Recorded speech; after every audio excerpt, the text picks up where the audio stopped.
Retender करा 12च्या आत ही अनपेक्षित आहे आमच्या कामाला.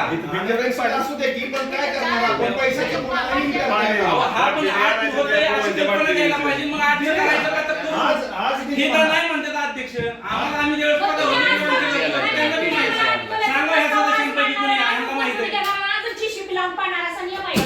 तसं नाही ऑलरेडी 2 वर्ष झालं सरपंचाला सरपंचाला मी ऐकून घ्या अजून महिनाभर थांबू द्या. अजून महिनाभर थांबू द्या. पण काम सगळं ओके करू द्या. तसं करू नका. चुकीच्या पद्धतीने जाऊ नका. कॉन्ट्रॅक्टदारांनी 12 खोल्याचं मंजुरी घेतलेली आहे. त्यांनी 12 खोल्या परवडतात त्यांना आता 12 खोल्याचं नाही परवडत. एस्टिमेट दिला ना तुम्हाला त्याच्यात बघा ना त्यांनी भरताना जी एस्टिमेट ऑनलाईन येत